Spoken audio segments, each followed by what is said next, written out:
Welcome to the Pandemonium Witches podcast, where the ADHD has just a touch of autism, where the true crime is as scary as the hauntings and unsolved cases. But the hosts never stay on topic for long.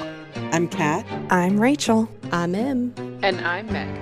Keep your arms, legs, and other extremities in the vehicle at all times, and enjoy the show.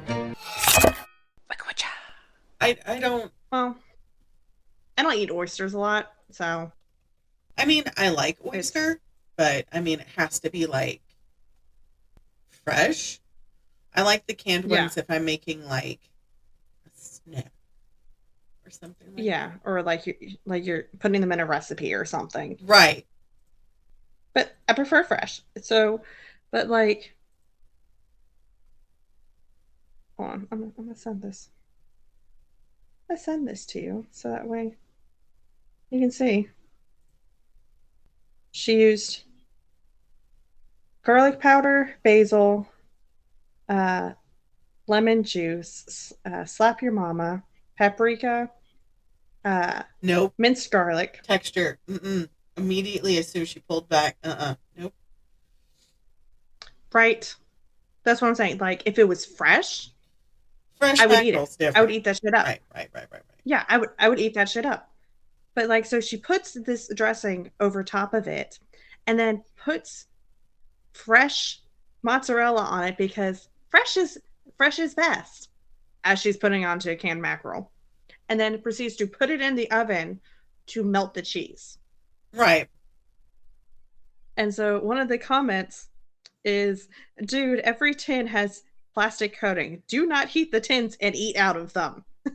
Like, why are you doing this? Right. You could have just taken them out of the tins, put them into little trays or something, then done the rest. Why are you doing it this way? I don't know. And then another comment is, fresh is always best. Use this packaged lemon juice. What? No thanks. I'm good. I'm good. Right. Although I do have to say, last episode definitely got me. Yeah. I started off saying that this one was a loaded cannon. Like, I tried to warn you. I know. But there was no amount of warnings for that. There was none. I think Emily's kind of mad that we're doing this episode without her today. Well, but she had things she had to do. Right. She has school that she needs to get done, and house stuff that needs to be done. Yeah. So and baking. I know you're listening to this about a month and a half, 2 months late. Do your chores, Emily. Do your chores. But for all of our listeners out there, I omitted as much as I could from the last episode just to kind of make sure that nobody could figure out what it was. Because every time I try to do the hint game, nobody likes it. Right. Although we are doing its sister house, which is based out in California, in next month. I think we should do that. This time we're doing one that's based out of New York, which is where our lovely Sydney lives. Shout out to Sid. If you're not following them, please listen to their podcast. They're fantastic. We're going to be discussing the Amityville Horror House. Not the Horror House, excuse me. The Horror House. We're just going to call it the Horror House this whole episode because I can't say horror. No, you just said it. Yeah, because I said it slow. Horror. But if I'm talking about the Amityville Horror House, it pops up as that. Anyways, so it's located on 112 Ocean Avenue in Amityville, New York. Let's talk about a really spooky house. The Horror House. Strap in, hydrate, and let's get ready to dihydrate. I hope everybody has their permission slips signed for this go around. Because this is some spooky shit. Time is favored. Stuart Rosenberg, 17 or night 17. Good Lord. Excuse me. Let's try this again. Time is favored. Stuart Rosenberg's 1979 version starring James Brolin.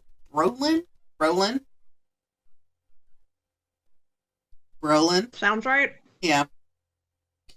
And Margot Kidder over Andrew Douglas's 2009 remake starring Ryan Reynolds and Melissa George.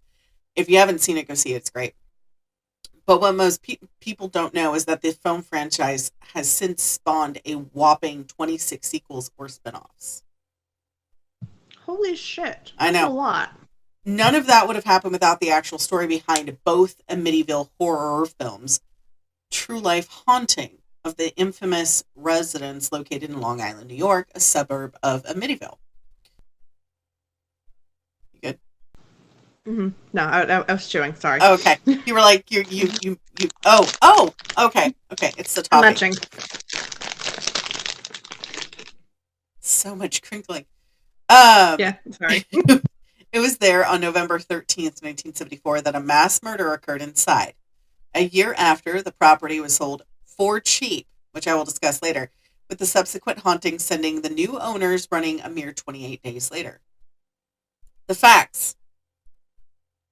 Let's get into it. The 3-story home was originally built by John and Catherine Moynihan. Her name was spelled like my name, too. They purchased the property from the Ireland family. Believe it or not, their last name was Ireland. In the early 1920s. The Moynihans removed a small existing cottage from the lot and commissioned local builder Jesse Purdy to construct the 5-bedroom, 4-bathroom house complete with a gambrel roof and 2 quarter-circle windows overlooking Ocean Avenue. So the original one, when you looked at it, it looked like a man in a hat looking out. That's one way to make sure nobody misses your house. Right. So that's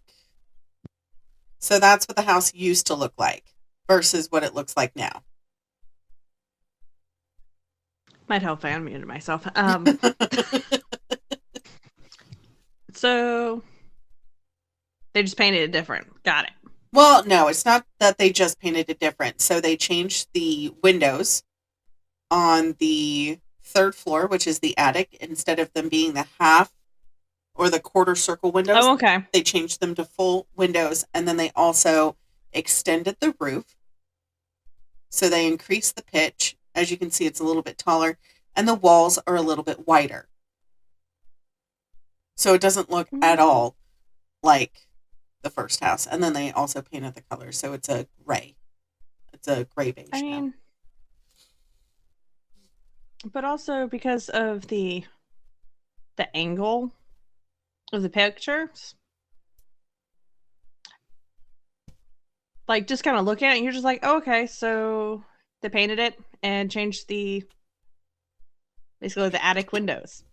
And not really able to tell much else because it's been, 80, 90... It's been a long time since the 1920s. It's been 50 years. Right. There's like 50 years between the photos, so things change. So it was... Guess I just had to count on my fingers. It was first built in 1927 and has gone through several renovations and sales since it was originally constructed. Publicly, the address was changed to 108 Ocean Avenue to deter the influx of tourists trying to find the residence. Guys, this is a private residence. You cannot tour it. If you do take pictures outside, please park down the block and not in front of the house. These are actual people who are living there.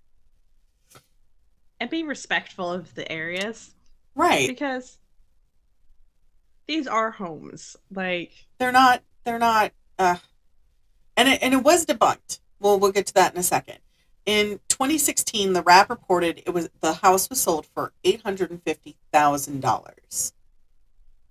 In today's money, that's a cool mill. That's a millie, as Mike says. Yeah. Per the story, the original story, the property was built on top of a Chinook burial ground. That is how it's pronounced. And one of its previous owners, John Ketchum, was an a renowned satanic worshiper. Not true. Let's keep going. Those two rumors are uncorroborated, but are now chalked up to many fabricated claims about the property that have bloomed from multiple horror films about the property, from the book The Amityville Horror by J. Anson. So the house is a viable property with the residents. October of 1916, the Monahans' daughter sold the home to John and Mary Riley, who lived there for 5 years, before they sold the house to Ron and Louise DeFeo. This is where it gets funky. In June of 1965. So the DeFeos purchased the home. Yes. Okay. They had 4 children. Ronald Jr., Dawn, Allison, and Mark, and one on the way. Okay. Their son John was born later in 1965. Being able to move his family into this home from the small apartment was a dream for Ron Sr. Yeah. He dubbed everybody gets a room. Right. Everybody gets to spread out. Everybody has space. So he actually changed the name of the estate. So there was a plaque on the estate. He hung a sign called High Hopes because that's what he called it. Yeah. Because he had high hopes for the place. Right. So inside, however, Big Ron, which is his nickname, his pattern of abusive and controlling behavior towards his wife later caused tension to build until it became a tragic end 9 years later. In the early morning of November 13th, 1974, 6 members of the DeFeo family were found murdered inside their home. Sorry, guys. This is like 10 minutes in. I apologize. I'm so sorry. Already death. Death. Ron Sr. and Louise had each been shot twice, while 4 of their children, Dawn, Allison, Mark, and John, had each been shot once. Their bodies were discovered the following evening by the only surviving member, Ronald Jr., who was eventually found guilty on 6 counts of second-degree murder. So that's the son. Right? And so because he was the only survivor, they're like, oh, well, you must be guilty. Right. Authorities found all 6 family members dead in their beds, shot with a rifle at 3:15 a.m., positioned on their stomachs. There was no sign of struggle, nor that they were drugged. No local reports of gunshots were logged, only the DeFeo dog barking away. In December of 1975, he was sentenced with 6 consecutive terms of 25 years to life. DeFeo Jr. changed his alibi several times, from claiming he was at the bar during the time of the murders to mob hitman Louise Fellini killing his family while forcing DeFeo to watch. I would personally believe the mafia reference, because during that time, in that area especially, it was pretty huge. He eventually confessed that he gunned his own family down and stood trial October 14th, 1975. Even though attorney William Weber tried to enter an insanity plea, the prosecution argued that Jr. was a mere drug addict who was well aware of what he was doing that night. He was convicted on 6 counts of second-degree murder and sentenced to 6 concurrent sentences of 25 years to life. Time out. He's a drug addict in New York, in an affluent community in New York, where it is previously known that there was mafia living in that area. Because these are huge houses. Yeah. These were like before mansions became mansions kind of thing. Yeah. So I personally believe that it was probably that. Oh, yeah. I think so, too. But let's skip forward to December of 1975. So he's in jail. The house is on the market. Of course, they have to get rid of it. Did you know that when you sell a house, you do not have to disclose? I think they've changed it so, like, certain states you have to. However, but then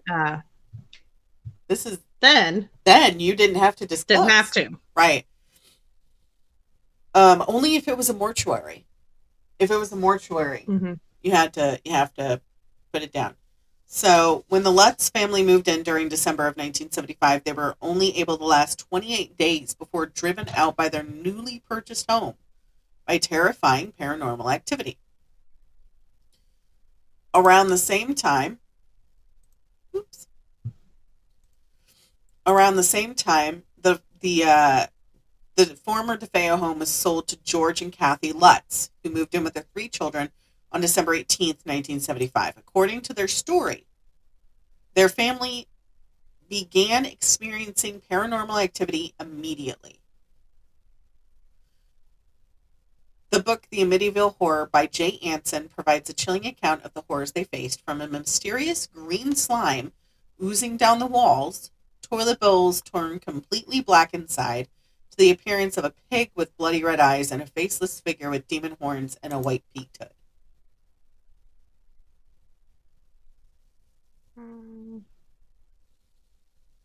I don't know about all that. No. The family reached their breaking point on January 14th, 1976, less than a month after moving in, like I said, 28 days, and fled the home, leaving everything. No backpack, nothing.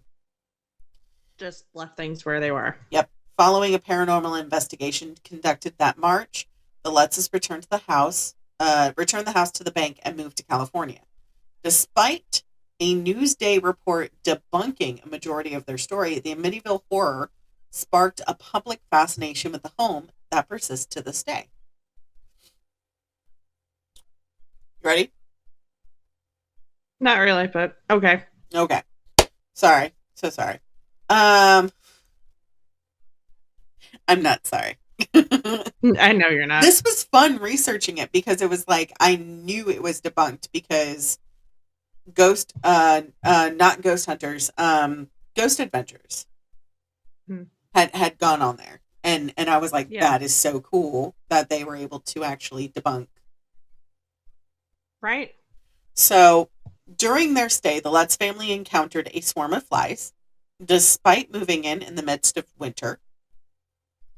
Cold spots, strange odors in the area with no ventilation to explain either, and a hidden room which terrified the family dog. Somebody who owned a lot of dogs tend to get terrified of dumb shit. True. My cat, on the other hand, had balls of steel. Like, I'm gonna fight you. Missy Lutz, 5 years old, developed an imaginary friend at this time named Jody, a demonic pig-like creature with glowing red eyes. I mean, I think it's the imagination portion, that one. Yeah. On Christmas Day, her father George saw Jody staring down at him from Missy's window. The creature was gone, and when he sprinted upstairs, a rocking chair was still moving back and forth when he arrived into the room. If it was windy, it was an old house. It's drafty. If it's drafty, and it was on the 3rd floor where she was. But also shutting doors makes things move. His wife Kathy also saw a pair of glowing red eyes after shutting Missy's window, and a trail of giant cloven hoof prints were found in the snow on New Year's Day. There are deer in this area. I was about to say, it sounds like deer. Deer. Elk. Like caribou. Mooses. It's too far south from we already talked about that. It's moose. The plural of moose is moose. It's not meese. I'm very sad about that. Right? It should be Mises. It should be Mises. But, then again, here we are. Many other incidents, occurred during the Lutz's brief stay. Kathy received red welts on her chest and once levitated above her bed. She and George both saw the image of a demon burned into the back of the fireplace, and objects would often move of their own accord, sometimes harming the family in the process of producing strange odors. Today, the house is a private residence and is not open to the public, just like I said before.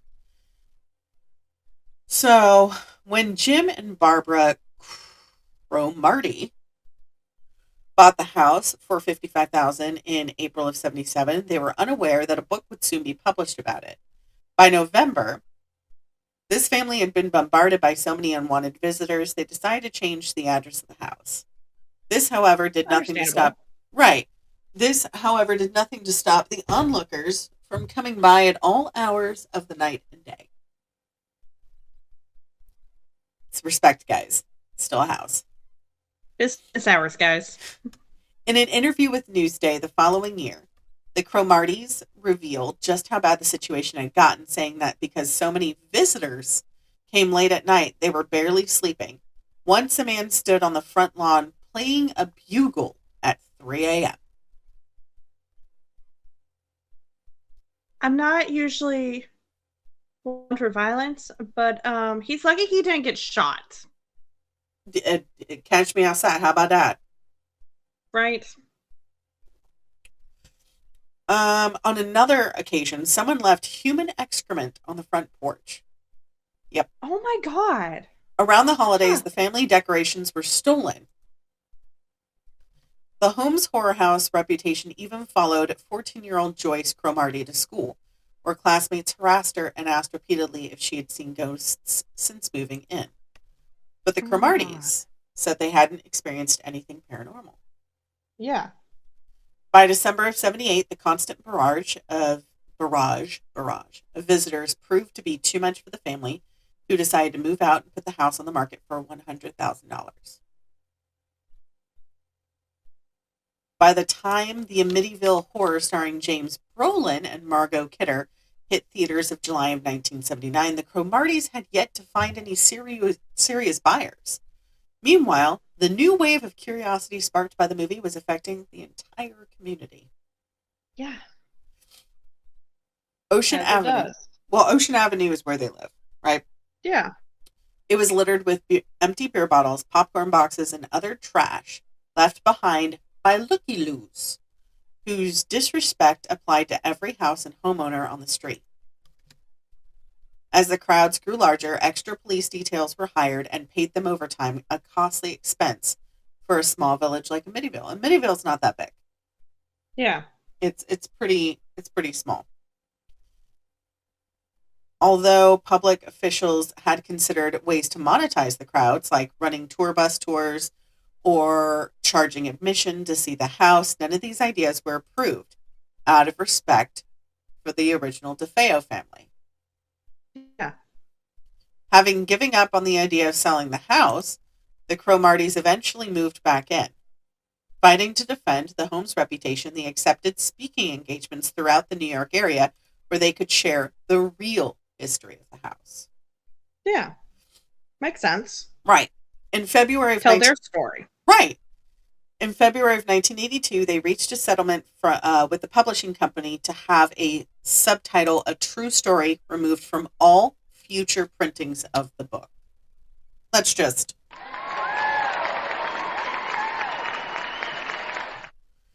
Because unfortunately, they can't backtrack and take the already published stuff. Right. And fix it, so... So, the Cromarties finally did sell the house. Oh, good. They sold it in August of 1987. And by then, things had actually kind of quieted down. Oh, good. But new interest spiked every time the movie played on TV. Which was probably often, every Halloween, horror weekends, that sort of thing. Well, like the 31 Days of Halloween, how they just run old movies. So... According to Jim, it was on the night they sold the house to longtime Amityville residents Peter and Janine O'Neill. So remember they listed the house for $100K, right? Yeah. They purchased the home for $325K and swapped out the original eye windows, which were the ones I showed you, to the square ones. Yeah. Which honestly looks better. It does. They had a pool in the backyard, which they filled in. Okay. And in June of 97, after living there for 10 years, the O'Neills sold the house to Brian Wilson for $310,000. In the 13 years that Brian had owned the home. He fixed up the boathouse because it was on the lake. Or not lake, it's like a inlet thing. They had a boathouse on the back part of the property. Okay. I keep hearing sounds. I think it's Frank in the back bedroom. He added a second sunroom to the back side of the house, so he added to the property. And he sold it in September of 2010 to Caroline and David D'Antonio for, get this, you ready? $950,000. Oh, wow. That's a cool milli. Yeah. So, the D'Antonios lived there for 6 years before they put the home on the market again with an asking price of $850,000. Mm-hmm. So when it sold in March 17, it went for $605,000. But here's the funny part. You ready? Not a single owner since the Lutzes have reported experiencing any paranormal activity in the house since. Because it doesn't exist. It doesn't exist. The most recent update, I have 3 bullet points for the most recent update. Okay.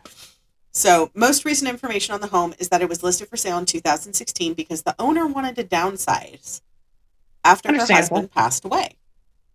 Yeah, that's understandable.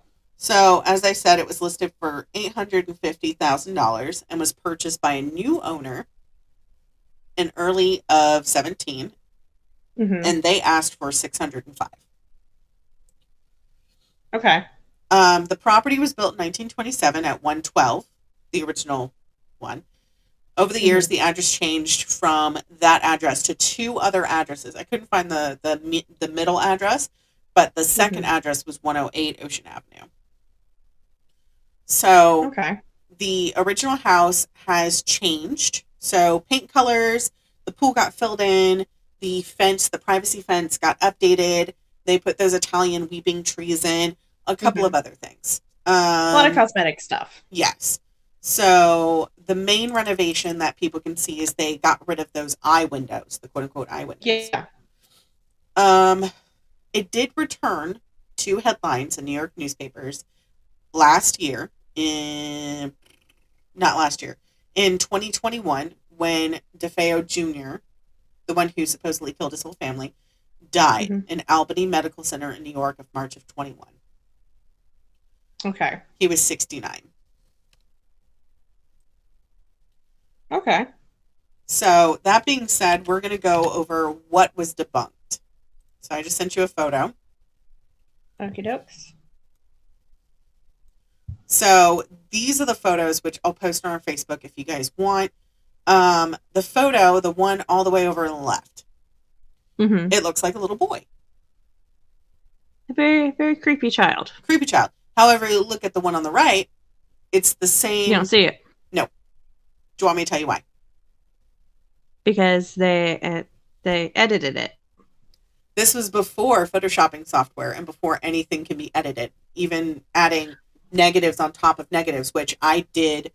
I was a photographer, so I used to proof my own negatives. I had a dark room. I loved it. Well, so when they had the plates that they were putting the pictures on, they could, scrape at it and kind of edit things, but you could always tell. You want me to tell you why? In the photo, it appears that a small male child is peeking his head out of the room in the direction of the camera. Some speculate, if it is a ghost, it's the spirit of John Matthew DeFeo, a victim of his brother John, or Ronald Jr., who went on the shooting spree in 1972. However, most people, like myself, I'm not a skeptic. I myself am a haunted house. However, from all the proof and all the records that I did on my research for this, which I'm almost done. Like, this is a short episode. So we can probably push this out in the middle of the week or something. I don't know. So My notes say skeptics think the photo actually shows Paul Bartz, an investigator who was there that night.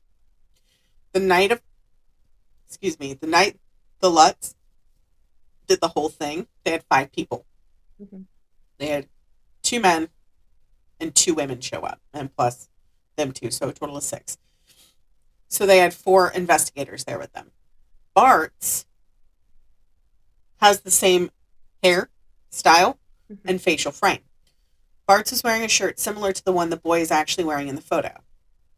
For this actual accusation to be true, Bartz would have to be on his knees or crouching down because of the height of the face in comparison to the doorway. The banister would make the entity about 4 feet tall.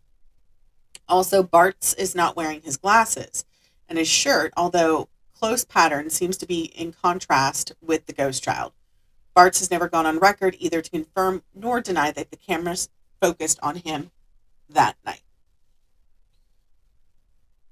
So the whole story was a media masterpiece, generating fame for everyone involved in the study. Jay Anson wrote a very liberal book about the haunting, which made its way to Hollywood producers and an ultimately successful 1979 film with the same name. No matter what you believe, the Amityville Horror is one of the most famous cases of a demonic haunting in the United States. This photo only helps procure what believers think and what skeptics already know. Perhaps we will never truly understand what went in on that house, but it will certainly live in the history of paranormal investigations. That wasn't too bad. No. It did go into detail. Yes. I did see the police reports because they're open, you know. Disgusting. I believe it. Do I think that the son probably did it? Probably, because he moved there in the midst of his senior year of high school or junior year, something like that. But he was a lot older, so he probably had something to say about the fact that he had to move during his last 2 to 3 years of high school. Right.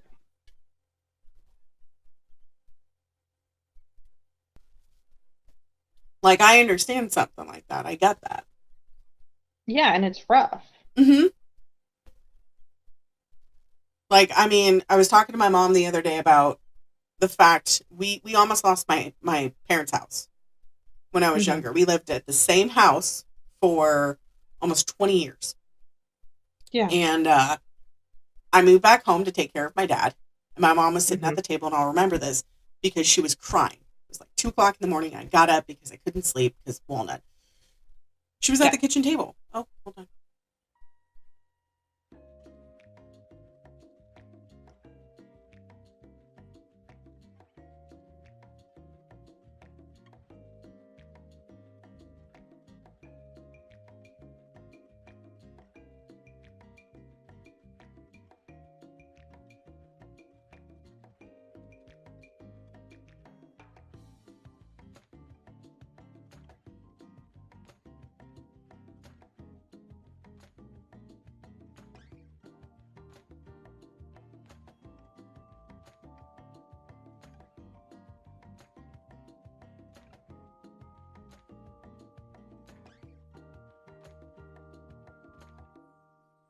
Yay.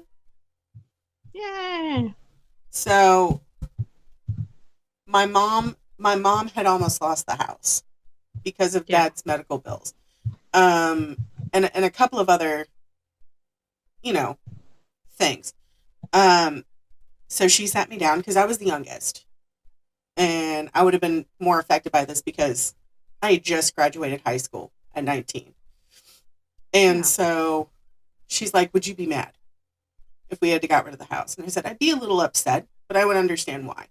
Can you talk to me about it? She goes, just finances aren't working out. I'm working as many hours as I can. I said, then I'll get a job. She goes, your job is to take care of your father. I said, okay, what can I do to help? So I moved all the way back in, got rid of my apartment, quit my job, all that other stuff to help her out, right?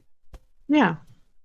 My brother came back couple of months ago. Mind you, this is 20 years ago. It's Mm-hmm. been 20 years. He has an argument with my mother. I'm keeping all this in. I don't give a shit. He can fuck all the way off. True. He had an argument with her because he was like, I can't believe you sold my childhood home. It's not like we wanted to. That's where I grew up. Right. I have so many fond memories of that house, including the lemon tree in the back that got hit by lightning that grew Frankenstein lemons that were the size of Nerf balls. Like, holy shit. The Nerf footballs, my grandfather would take one off the tree and just oh my God. He would cut the rind and eat it. He had all of his teeth by the time he died, let me tell you. Oh, wow. Yeah. I already took mine.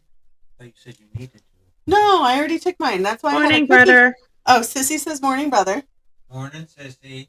That's why I'm surprised he's awake. Wow, he only slept for like, what, 2.5 hours? Something like that? I know. That's why I'm surprised he's awake. Right. But, like, he can sleep on barely anything. But if he sleeps too long on his overnights, he doesn't sleep. But anyways, that house was haunted. The house that I grew up with. And yeah, it was funny because everybody's like, your house isn't haunted. My ex-best friend, Gina, I don't talk to her, so I'm just going to leave her name in this. I can't ask her if it's okay if I leave her name in because I don't talk to her. But she was staying at my house that night. I'm in the bathroom taking a deuce, man. I'm going to town, taking the Browns to the Super Bowl kind of deuce. Like, this was bad. We had pizza, we had party breadsticks. Like, my stomach had enough. all the dairy. All the dairy. When I tell you, she was on the door, like, let me in. And I was like, I'm shitting. She's like, I don't give a shit. So, of course, I unlocked the door. I let her in, and she's like, I can't believe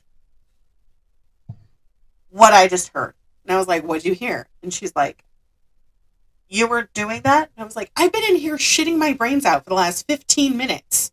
Right. Like, what do you think I'm doing? Do you think I would stop shitting to get up and do this? And she goes, I heard her in the hallway. Bless you. Bless you, bless you. Many bless yous later. Because I missed the first two. I had two ghosts that would hang out the house. I had Angelina, which I based one of my characters off of. Because she was fucking crazy. And then I had Alexandra. Alexandra was killed. She was run over by a car on her street. We lived across the street from a school and a church. Yeah. So church was next door, school was across the street.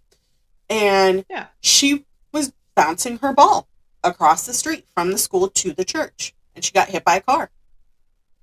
Because cars would go through there. I know, cars would go through there 30, 40, 50 miles an hour, even though it's a residential street.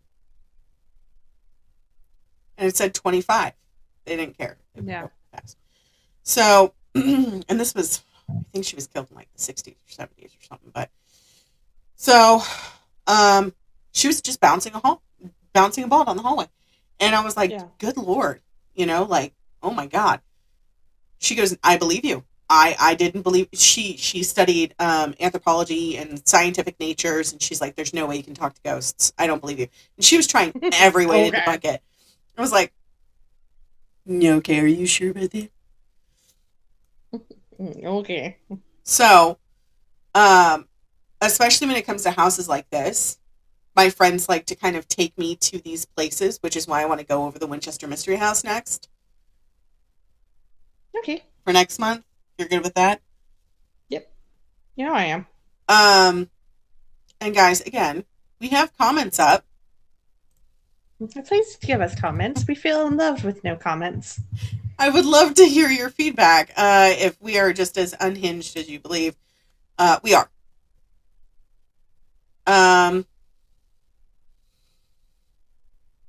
But that is the Amityville Horror House. I want to go visit there?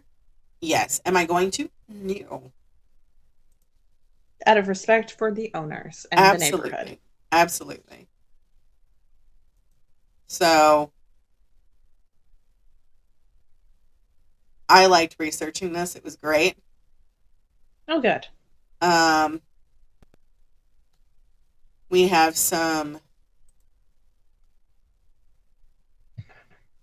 new places on our global scale. We have now a Kiwi. Yay! Yay, New Zealand. I'm really excited. We now have the age of 60 on our little chart.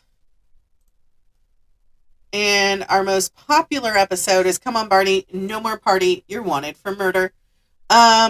We are having an update with Dr. Sister Sylvia here in the next week or two. I'm going to publish that once I figure out Sylvia's timeline. Because she is a nurse practitioner?